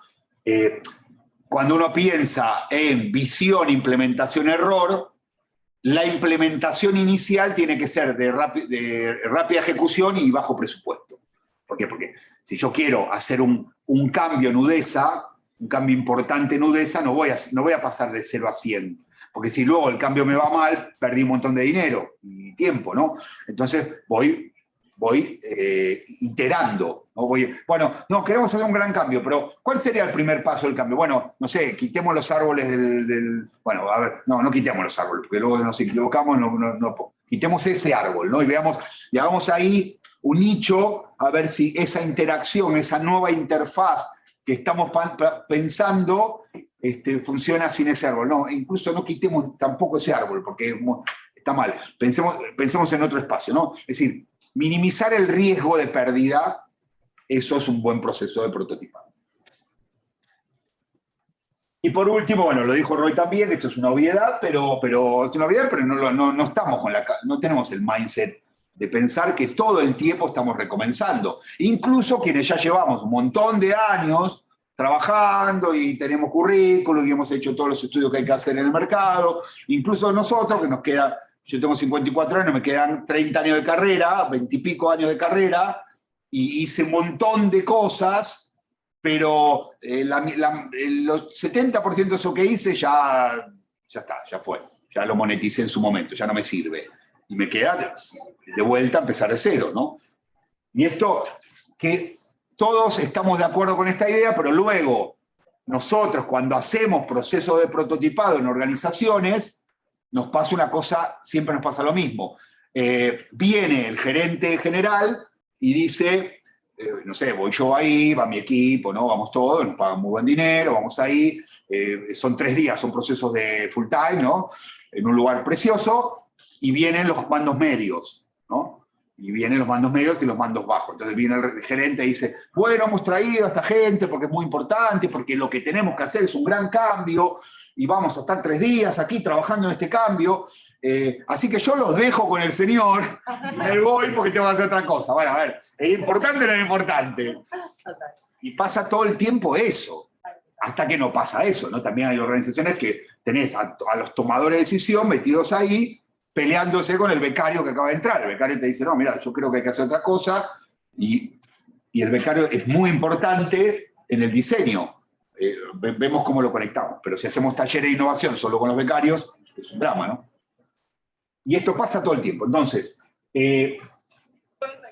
no importa cuál sea el estado de tu experiencia, siempre hay que recomenzar, ¿no? Parece una obviedad, una cosa de coach, soy muy crítico con el coaching, pero tiene, al final, en esa lógica de visión, implementación, error, eso tiene aspectos de implementación. Por ejemplo, que si voy a hacer un proceso de innovación en mi organización, los tomadores de decisión tienen que estar metidos ahí haciéndolo, no saludando y yéndose.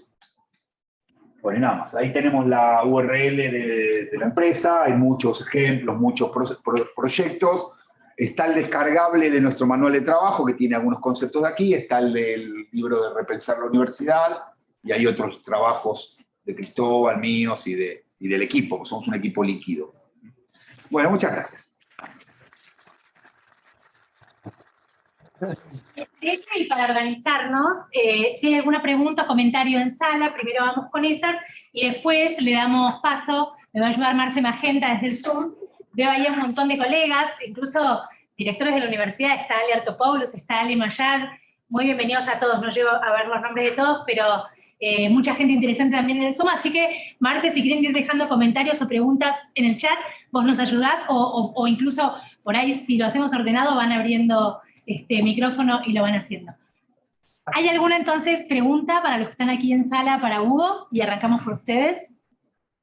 Sí, o reflexión. Comentario, algo que los haya inspirado. Una idea 11 que haya quedado, un verbo inevitable que haya quedado fuera.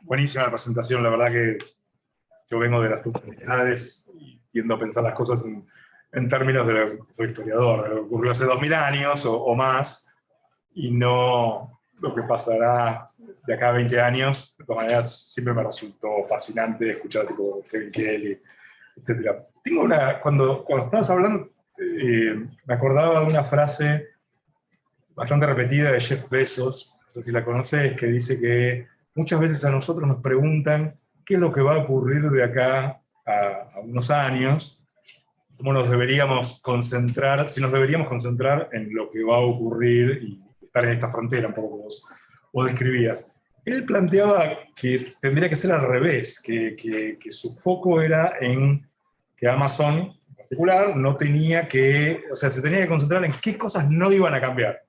Entonces él decía, una relación, los clientes van a siempre querer que las cosas funcionen rápidamente, eficientemente, precios más baratos, etcétera, etcétera.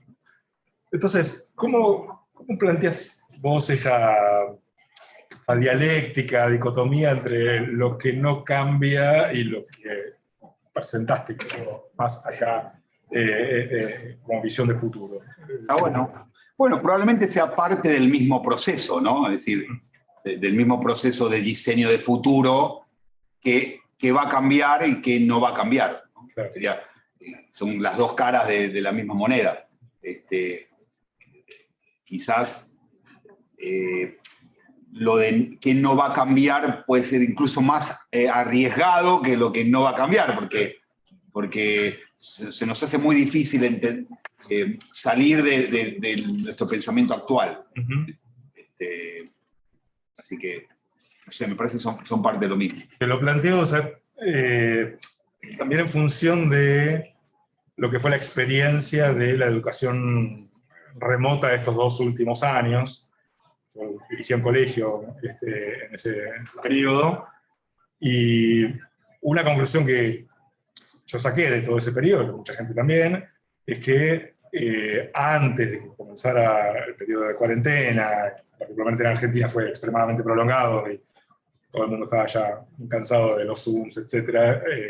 Pero había un discurso en el ámbito de educación antes de la cuarentena de que la relación más tradicional del docente en el aula ya estaba perimida, ¿no? Y que las tecnologías permitían otro tipo de educación, ¿no? Y si bien es cierto que la clase magistral, la cosa, y en ese sentido también es tradicional, aunque sea una forma de interacción humana más directa, en mi opinión está también perimida, quedó muy claro, en mi opinión, que sobre todo en la educación, estamos hablando inicial hasta secundaria al menos, que la relación social y el aspecto emocional humano, del vínculo más cercano físico, cumplía un rol esencial, ¿no? Entonces, ahí digo, bueno, quizás uno piensa en ese aspecto particular, eso sí que no cambia. Bueno, no, está bien, pero a ver, a mí me parece que la pandemia nos ha demostrado varias cosas con respecto a la presencialidad. Valores que quizás los teníamos infravalorados, no valga la redundancia. Uno es el sentido comunitario, ¿no? Es decir, el chico va a una institución a formar parte de una comunidad. Eso la pandemia no lo tenía. Pero ahí pocas veces el docente tiene un rol. Es más, por ejemplo, nosotros trabajamos en consultoría en instituciones, hablamos de la figura del diseñador de experiencia, que no es un docente, ni sabe de matemática, ni sabe de química o de física. Es alguien que diseña cosas para que esa comunidad se potencie y que las diseña presencial y híbridas. Así que también diseña apps. Nosotros ahora tenemos una app para docentes para que se puedan juntar fuera de la institución. Entonces, lo comunitario es un tema. Y lo otro es el rol del docente desde la lógica de la clase invertida, ¿no? que es un concepto innovador que lleva 20 años, pero que nunca se ejecutaba, y ahora decimos, bueno, no, nos dimos cuenta que sí, que ahora lo que hay que hacer en el aula es clase invertida, o sea, que ahórrate la hora o las clases de 1 hora, de 1 a muchos, el broadcast, ahórratelo, graba un podcast, mándame el broadcast a un podcast, lo subimos a la plataforma de la escuela, y diseña experiencias de aprendizaje. ¿Entiendes? O sea, clase invertida. Y de paso ganamos tiempo. El estudiante se escucha el podcast y tú vienes con algo y haces algo en función de eso, ¿no? Que hay algo que obliga a tocarnos. Claro. Pero cambia. Claro, bueno, pero eso no estaba antes. Es decir, cada uno venía acá, soltaba su rollo, y se iba, y de hecho sigue habiendo ese problema de que mucho más en la universidad que en la escuela, pero en la escuela pública también, de profesores completamente inconexos unos con los otros. Nosotros creamos, por ejemplo, en la universidad en la UTPL en Ecuador, que es la principal universidad a distancia de Ecuador, una cosa que se llama cátedras integradoras. O sea, los profesores tienen que trabajar sí o sí unidos a todos los profes que están en el mismo año lectivo. Sí o sí, no. Y esto es una tontería, pero es innovador, porque antes yo venía con mis historias, tú venías con las tuyas, pero claro, yo estoy de 9 a 11 con mis historias, tú de 11 a 1 con las... Y resulta que el mismo día a mí se me ocurrió hablar 2 horas y a ti se te ocurrió hablar 2 horas. Pero ¿qué pasa? A las 12, cuando están todos cansados, tú te enojas porque están todos cansados. Y sí, profe, llevamos 3 horas escuchando hablar gente, ¿no? En cambio nos juntamos, mira, esta semana, ¿no? Cosa simple. Entonces, esto me parece a mí que es lo que nos trae la pandemia, ¿no? O el post-pandemia. Ser más conscientes del diseño de experiencias de aprendizaje, dejar de lado el broadcast para lo físico y de potenciar el valor comunitario. Que ya hay un valor comunitario que es sui generis, creado por los propios estudiantes. No se juntan, se hacen amigos, se enamoran, salen de fiesta los jueves, eso está. Pero la institución no tiene nada que ver con eso. Si no tuvo nada que ver con eso, eso tiene más que ver con la mística de los estudios. ¿Qué pasa si la universidad tiene gente pensando en eso?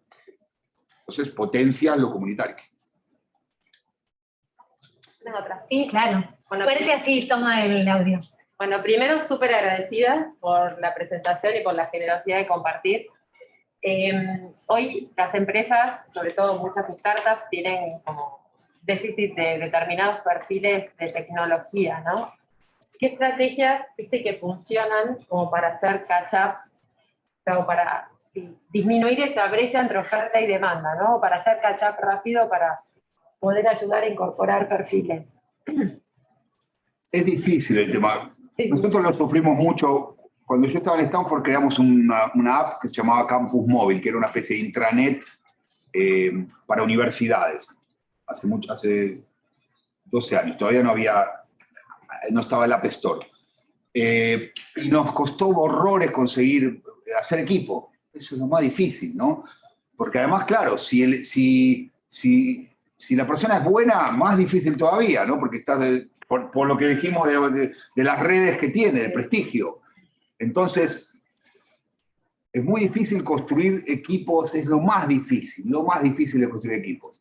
Por eso hay algo del carisma de la persona, y el tema económico, que siempre es decisivo, muchas veces se resuelve con el componente societario. Esto es muy de Silicon Valley, ¿no? Es decir, no te pago, bueno, de hecho todas las startups tienen esa lógica, ¿no? O sea, te pago un salario y te pago acciones de la empresa, ¿no? Si nos va bien a todos y tú probablemente termines, aunque te vayas de la empresa, vendiendo las acciones y ganando mucho dinero. Eso es una fórmula. Si crees en mi proyecto, te pago un salario y te doy componentes societarios. Ser muy generoso en la entrega de acciones, ¿no? En una sociedad limitada. Bueno, no son acciones, ¿no? Pero el porcentaje societario. ¿Por qué? Porque en el fondo da igual tener el 70% de un fracaso, es mejor tener el 10% de un éxito, mejor tener el 51%, ¿no? Porque si no, te echan. Pero tener el 51% de un éxito que el 90% de un fracaso. No sé si te respondo, me parece. Yo miraba más como el tema de qué como modelos educativos o qué estrategias podés hacer que sean diferentes. No sé, leía, no es nueva, es una plataforma vieja, un modelo viejo, que es el que sigue Soy Henry, ¿no? Como que dicen, bueno, ¿sabes qué? Hay un montón de demanda para perfiles de tecnología, entonces hago un curso, en vez de hacer una universidad, o sea, todo, hago un curso de uno de los perfiles más demandados, 4 meses adentro, consiguen trabajo y cambian muchos perfiles, reconvierten, no sé, abogados. Digo, no sé si es viejo, pero digamos, copia un modelo de Estados Unidos que sigue, creo que se llama Y Combinator, la plataforma. Entonces, debe haber cosas similares pensadas a nivel educativo. Para tu propia empresa. Para mi propia Para adaptar necesidades. Para adaptar necesidades, para traer perfiles que vas a decir, todo este perfil, o sea, si yo voy a buscarlo a la calle, hoy está, o sea, me cuesta un Perú, como vos decías, tengo que pagar un montón de plata, tengo que hacer un montón de cosas. Entonces, ¿qué estrategias puedo ir haciendo para ir cerrando ese gap? A lo mejor es hacer cursos más cortos, a lo mejor es hacer un onboarding más fuerte cuando, a nivel e-learning muy fuerte cuando entran las personas, no sé, no tomo unas personas tan preparadas, las termino de formar adentro. Entonces, se me ocurre que deben empezar a surgir modelos mucho más híbridos a partir de que hay escasez. Sí, bueno, los cursos cortos me parece una buena idea, cursos muy centrados en aprender algo, ¿no? Aprender a hacer algo, eso me parece que funciona bien.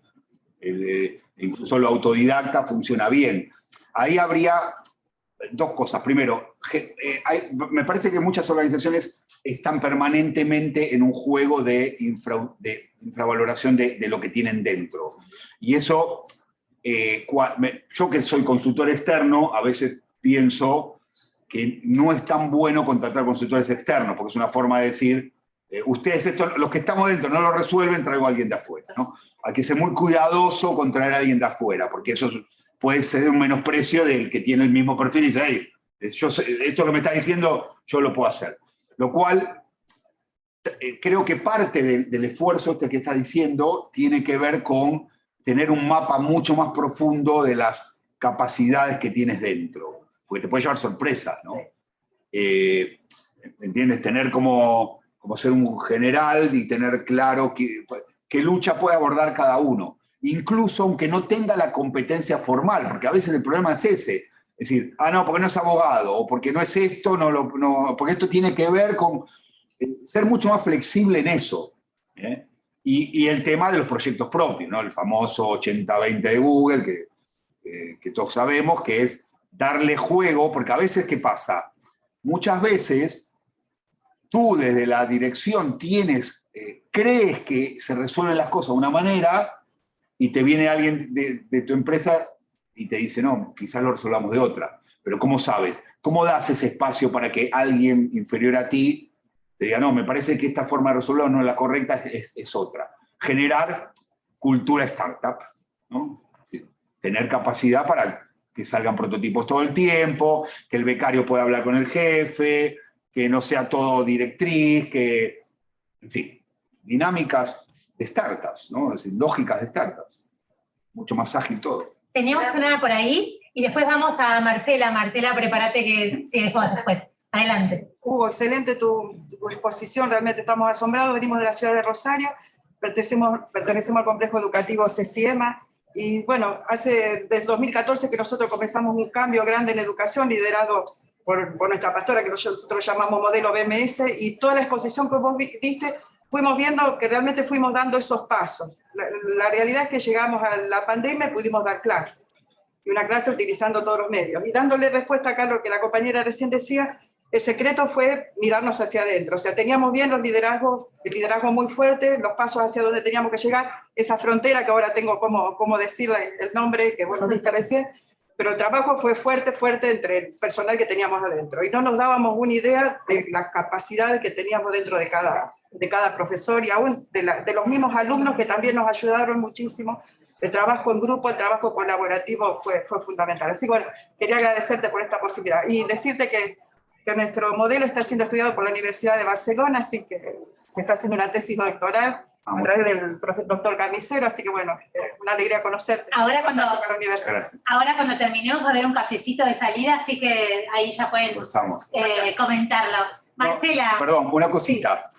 Por ejemplo, una cosa que hacen muchas organizaciones es tener equipos de frontera, ¿no? Es decir, tener laboratorios de frontera. Por ejemplo, estás en una escuela, o bueno, lo hacen mucho las empresas tecnológicas. Equipos poner a equipos a trabajar en esa visión de 20 años. Bueno, a ver, en 20 años va a pasar, estamos convencidos que en 20 años va a pasar esto. Necesitamos productos y servicios para esa realidad que no es la de hoy. Entonces, vamos a hacer lo siguiente, montemos dentro de la empresa un equipo, a ver quién le interesa este tema. A mí me interesa, bueno, listo. Vamos a armar laboratorios. Te voy a liberar un viernes por mes, vas a cobrar un plus o vamos a hacer una startup, vamos a hacer una SL en este proyecto, donde la empresa tiene 51 y trabaja en esto. Y voy a querer un prototipo en un año. Y si funciona bien, le inyectamos capital. ¿Me entiendes? Es decir, tener un equipo dentro que esté pensando el futuro. Fíjate lo de la pandemia, es decir, claro, las organizaciones que ya habían pensado mucho en la cultura digital y en las narrativas transmedia y en la educación híbrida, fue natural el proceso. Ya estábamos en esto. Claro, entraron... Hay una idea buenísima de Steven Johnson, que es la idea de los posibles adyacentes, ¿no? Es decir, que tiene que ver un poco con la frontera. Es decir, cuando tú tomas una decisión radical en la vida, privada o profesional, tú sabes más o menos lo que te va a pasar mañana, el mes que viene y el año que viene, pero no sabes lo que te va a pasar en 10 años. Es decir, entonces, y eso se llama posibles adyacentes. Y esto tiene que ver con tú moverte hacia la frontera para que te sucedan esas cosas impredecibles en el futuro, ¿no? Pero bueno, claro, es difícil porque genera mucha incertidumbre. Marce, te escuchamos. Gracias, Ani. Tengo muchos comentarios muy lindos que después al final los leo para que Hugo los sepa, pero tengo dos preguntas. Una que hacía Fabián Zulansky al inicio. Ahora, Fabián, si querés, abrite micrófono. Y preguntaba, ¿hay dilema entre cognificar y humanizar? ¿Cómo juega el siendo humano en el modelo de la Universidad de la Libertad? Fabián, ¿querés abrirte el micrófono? Sí, hola. Un gusto estar aquí desde modalidad híbrida, es la primera que tengo, si no cuento alguna de allá por los 90s. Pero bueno, Mi preocupación un poco es la tendencia de todo datos, todo basado en evidencia, etcétera, etcétera.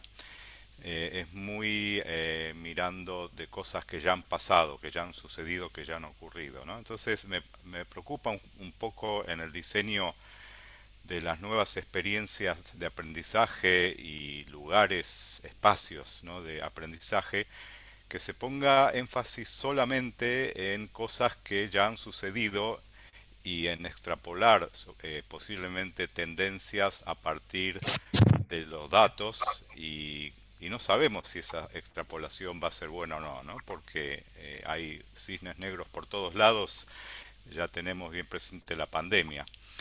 Y también veo como poco foco en el qué pasa en el momento emergente, eso que Hugo hablaba de tomar decisiones en tiempo real prácticamente.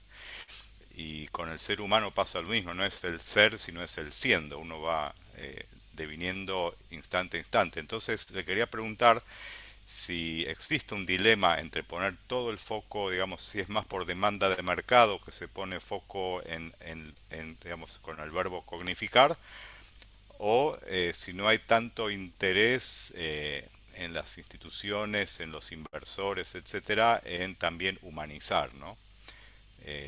Digamos, esa es la pregunta.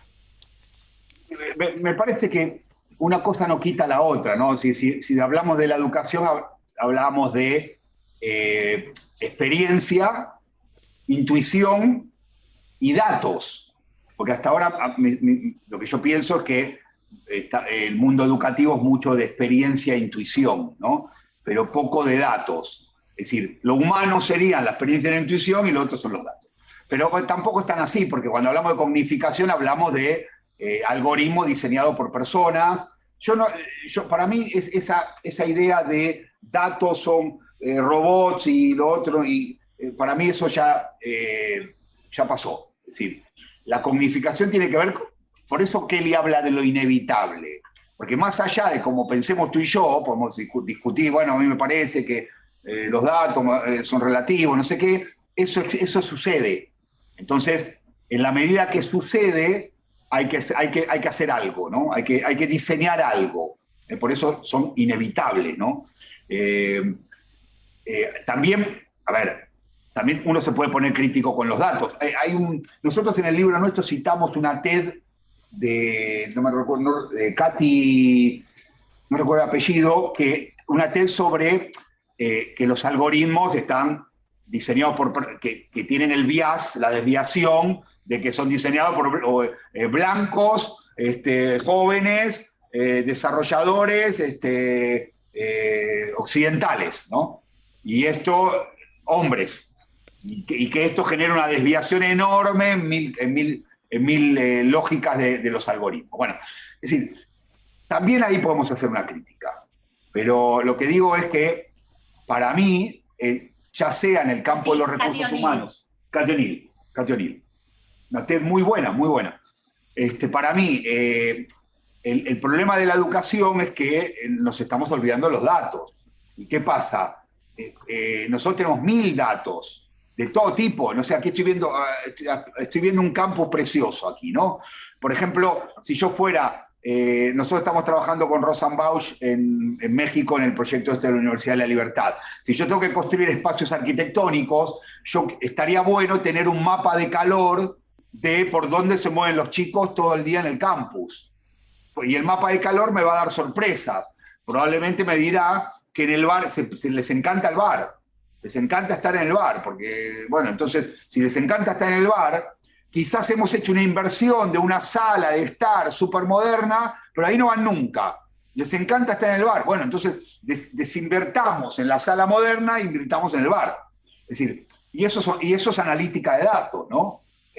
En lo arquitectónico, pero también en el aula, ¿no? Es decir, las competencias, las evaluaciones, esta lógica de evaluar a todos igual, esto no tiene ningún sentido ya, ¿no? Es decir, entender que pasamos en la evaluación de 0 a 10 y no sabemos que de repente allá este chico que está al costado ya está en 9, él ya está en 9, pero el que está al lado está en 0. Entonces, ¿quién aprendió más? ¿El que pasa de 9 a 10 o el que pasa de 0 a 7? Y entonces, claro, no, como pasaste a 7 y no llegaste a 10, te suspendo. Y el otro que pasó de 9 a 10, que en realidad se pasó holgazaneando todo el curso, porque estaba en 9, a ese le pongo un 10. Y eso porque nos faltan datos, de saber que este partió en 0 y el otro partió en 9. Para mí los datos son claves. Es decir, entender la educación sin datos me parece un grave error, y creo que seguimos manejándolos sin datos.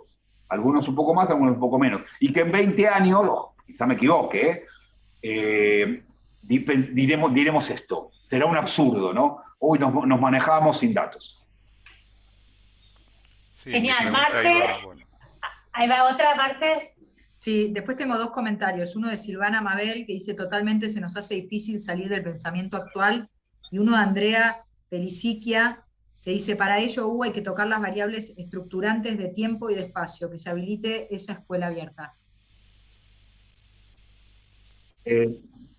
Pero no termino de entender, digamos. Si hay una pregunta. Andrea, ¿querés abrirte el micrófono? Ahí está, Andrea. Hola, buenos días. Hugo, muchísimas gracias por la exposición. La verdad que es fascinante todo lo que decís, inspira y da ese cosquilleo de ganas de hacer. A lo que me refería con el comentario cuando vos abordabas esto de darle la capacidad a los alumnos en el nivel que sea, de tener situaciones de aprendizaje, y ponías el ejemplo de el aula invertida, etcétera. La organización escolar hoy está como condicionada en cuanto a su capacidad de manejar estas dos variables que digo, de la presencialidad y de los tiempos, ¿no? Entonces, habilitar esto en niveles, por ejemplo, como en el que yo trabajo, que es primaria, es un poco ir contracorriente. Hay muchas situaciones en las cuales uno pensaría la validez de esa inversión de tiempos, o de aprovechar la escuela con desafíos para los chicos, con trayectorias más personalizadas, etcétera, pero bueno, implica tener otro tipo de habilitaciones que hoy, por lo pronto, desde la formalidad no están, ¿no? No es excusa para no hacerlo, creo que siempre hay una manera, y siempre hay algún huequito por donde empezar a probar estas cosas, pero está como post pandemia una tendencia de volver a la estructura anterior, por lo menos en lo que es la bajada más institucional que uno recibe, ministerial, vamos a decir, no institucional. A eso me refiero, digamos, a los condicionantes externos. Sí, a ver, a mí me parece que digamos, el aparato burocrático de control de eso es ineficiente incluso para medir si lo estás haciendo bien como ellos quieren, ¿no? Lo cual, eso te termina dando mucha libertad de poder hacer lo que quieras, aunque en el manual de instrucciones te diga no hagas eso. Te lleva a otro escenario, que es que al final de cuentas, todo, para mí, ¿no? Esa es mi visión de mundo, ¿no? Al final todo es tu responsabilidad individual, ¿no? En el sentido de, si tú estás convencida o entiendes que hay que hacer algo con tus estudiantes, y tú eres la interfaz que conecta con ellos, ¿no? El ministro de Educación no está ahí. Es decir, la medida que tú seas la interfaz que conecta con los estudiantes y tienes un convencimiento pedagógico o metodológico para algo, tira para adelante. Ese algo puede ser contracultural en una organización muy conservadora, puede ser cultura en una organización que va bien, o puede ser moda. Es decir, en una organización que ya está innovando hace mucho tiempo.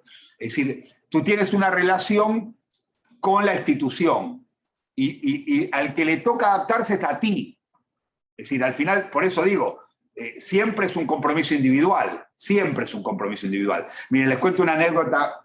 Hace unos años hicimos un taller en la UBA para investigadores, para estrategias de divulgación científica. Y vino una investigadora, se pasó todo el taller cuestionando a su jefe y a sus equipos, diciendo que ella quería hacer un montón de cosas, pero no la dejaban, no podía hacer, porque claro, ella tenía un montón de ideas, y bueno, machacando mucho a su equipo y a su jefe, ¿no? y yo, bueno, me senté a tomar un café con ella y le dije lo que a mí me parecía. A mí me parecía que había 3 escenarios posibles y que en los 3 la responsable era ella, nunca su jefe, ¿no? Entonces, ¿cómo era la lógica? La lógica es, puede ser, digamos, puede ser que tú creas que eres buenísima y si hablo con tu jefe me diga, no, mira, ella sí cree que es buenísima, pero es súper ineficiente para trabajar y no es tan buena como se piensa. Bueno, evidentemente ahí es un error tuyo. Puede ser que no sea lo suficientemente seductora para convencer a los demás de tus ideas, porque en el fondo, en un equipo, tienes que seducir a los demás para que hagan lo que uno piensa, ¿no? Para que seas el líder. ¿Vieron? Hay líder instituido y líder natural. Es decir, tú entras como líder instituido, pero no eres líder natural. Eso no te convierte en líder natural. Conviértete en líder natural. Si no lo eres, es un problema tuyo. O el tercer escenario posible, que es que sea todo como tú dices, que de verdad tú eres muy buena y tu jefe es un desastre y a ti lo que te está pasando en ese equipo que te empujan para atrás todo el tiempo. Entonces yo le pregunté a ella, ¿qué haces aquí? ¿Por qué no te vas? Ah, no, que no puedo, porque no sé, porque tengo contrato. Bueno, es decir, tú estás atrapada ahí porque no has construido estas redes horizontales para poderte ir a otra organización. Entonces la responsabilidad es tuya. O sea, en los 3 casos la responsabilidad es tuya. A mí me parece que siempre la responsabilidad es de uno. Y lo que no se hace, no lo hace uno. Me encanta la respuesta. Te la agradezco y movilizante. Gracias. Hugo, Ana, Hugo, tienen a Ale Mayad levantando la mano. Ale, ¿querés abrirte el micrófono? Sí, buen día a todos. No tengo cámara porque tengo un mal wifi. Gracias por la presentación. Yo dirijo el Centro de Entrepreneurship de la universidad y la mitad de tu presentación giró en temas que tienen que ver con la actitud emprendedora y con el proceso emprendedor. Esto lo recibí alegremente porque soy un firme convencido como vos que quien no sepa del proceso emprendedor y no tenga actitud emprendedora en este mundo que estamos viviendo y en el que se viene, ya está o va a estar con graves problemas. Entonces, mi pregunta, San Andrés vio este approach y en la escuela de negocios ya entrepreneurship es obligatorio para todas las carreras y optativo para las carreras que no son de la escuela de negocios. Y en los másters de la escuela de negocios, esta temática se le duplicó la cantidad de horas. Entonces, mi pregunta concreta tiene que ver si vos considerás que enseñar o desarrollar habilidades emprendedoras y enseñar el proceso emprendedor es una condición sine qua non a la que debería incluirse en los programas académicos de primaria, secundaria, además de la universidad. Estaría bueno, no sé si... lo que pasa que, ¿sabes cuál es el problema de eso? Que es cuando se habla de programas siempre es una lógica contenidista, ¿no? Y ahí es donde caemos siempre en el error. Ah, no, vamos a hacer una asignatura de emprendimiento. ¿Y en qué consiste? Y nada, meter el contenido, que se lea unos libros de emprendimiento. Y al final siempre terminas en lo contenidista. Entonces, está bien, pero me parece que hay algo transversal que tiene más que ver con la cultura de la escuela, en este caso, que con meterle un contenido. Está claro. Porque le puedes meter un contenido y no pasa nada. O podés no tener ningún contenido y tener una cultura de emprendimiento en la propia escuela. No sé, tú hablas tu caso. Por ejemplo, nosotros hemos hecho charlas en el Colegio Montserrat de Barcelona y en los colegios Montserrat, los colegios Nazaret, que son buenísimos en eso, en esta... Es decir, por ejemplo, los colegios Montserrat hacen muchas conferencias y eventos trayendo perfiles como los nuestros, que no entran a una escuela. Te traen emprendedores, te traen gente que va a las universidades pero que no entra a las escuelas para darle charlas a chicos de 10 años. Y claro, a 10 años le vuelas la cabeza con estas lógicas, ¿no? Y no hay una asignatura de emprendimiento, ¿no? O sí, no sé si lo hay, quizás lo haya, pero me parece que es más cultural. Está bien, perfecto. Igual, digamos, el approach que tenemos en la materia, que bueno, estaría dentro de lo contenidista, tiene que ver con el desarrollo de proyectos, ¿no? O sea, no enseñamos teoría, entre comillas, sino que aplicamos muchas de las cosas que vos decís, digamos, del Lean Startup y esa prueba y error, y transformarte más en un científico que está experimentando a un gestor de negocios, cambiar ese mindset. Digamos, eso es lo que estamos tratando, por lo menos en esta materia, que complementa todo lo otro, ¿no? Eso lo puedes hacer transversal, porque eso es más un tema de diseño pedagógico. Claro. Tú puedes tener otra asignatura de otro contenido, de otra cosa, y que el trabajo final sea crear productos o crear proyectos, pero que los proyectos sean con una lógica de productos y servicios en el mercado. Y ahí metes las metodologías de ideación ágil. Claro, está claro. Entiendo, Perdón, una perfecto. cosita quería comentar. Por eso es tan importante escuelas de negocios en todos lados. Es decir, me encanta. Es decir, escuela de negocio en el mundo de la educación, escuela de negocio en todos los mundos, ¿no? Incluso el mundo académico. Yo soy profe en la Escuela de Negocios de la Universidad de Navarra, en el IESE, en Brasil. Tiene un posgrado para gerentes de empresas periodísticas. Periodistas que gestionan empresas, pero todo el posgrado está muy basado en negocio, ¿no? Entonces el periodista entiende que no solo consiste en escribir un artículo o generar una noticia, sino en ver la parte del negocio de todo eso, la parte de la rentabilidad del modelo de negocio de todo eso, porque en la medida que no haya negocio no hay periodista. Entonces, entender esos dos mundos que en algunos mercados, que en algunas universidades o facultades son más naturales, no sé, administración de empresas, evidentemente, pero que, por ejemplo, la Facultad de Educación tenga un perfil business, a mí me parece fascinante. Bueno, excelente. Queríamos compartir con todos, los de aquí presentes y los del Zoom, que estamos grabando la sesión, va a estar disponible el video, vamos a compartir, si Roy y Hugo están de acuerdo en los materiales para aquellos que estaban consultando. Les agradecemos todos sus comentarios, le agradezco a Marcela la gestión desde allá, y si les parece vamos cerrando esa sesión. Para los que estamos aquí, le invito a Roy a sumarse aquí al frente, ya vamos concluyendo. Hay un cafecito, como les decía, de salida, y si alguno quisiera hacer algún otro comentario y demás, está abierto, pero les agradecemos mucho a todos en este experimento híbrido. Nosotros también estamos probando estas modalidades para poder estar juntos de la forma que sea a través de diferentes canales, así que gracias a todos por compartirlo y ser parte. Roy, Hugo, una palabra de cierre. No, súper agradecida, el placer, Hugo, que estés acá con nosotros en el Tenerte aquí y que seas parte del programa. Veníamos charlando en el auto y aprendizaje permanente, el lifelong learning como ATR, así que bueno, para mí es un honor trabajar contigo en este programa y aprender con vos, y bueno, gracias a todos los que vinieron. Ana, el último tema, si pueden compartir el paper ese que contaron que las inspiró, estaría bueno. Paper, expandir la universidad, sí, claro, les vamos a pasar el link para que accedan al paper de Hugo, que es espectacular. Gracias, Roy. Te agradezco a ti especialmente porque tienes esa capacidad de radar y diste conmigo. A mí me encanta la Universidad de San Andrés, siempre me pareció un referente y llegué por ti, o sea que te agradezco muchísimo. Gracias. Muy bien, bueno, gracias. Entonces vamos cerrando por allá. Sí, adelante. ¿Ibas a decir algo? Dije muchas gracias. Fantástico.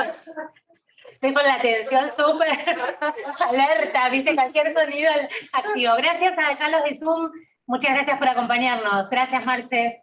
Gracias, Ani. Los comentarios son excelentes. Roy y Hugo, todos muy, muy agradecidos, se están poniendo en el chat. Después pasanos el chat, gracias. Muy bien, bueno, como les decía, está el cafecito ahí afuera para que quiera quedarse compartiendo un rato con Roy y Hugo. Muchísimas gracias por haberse venido hasta aquí. Sé que en la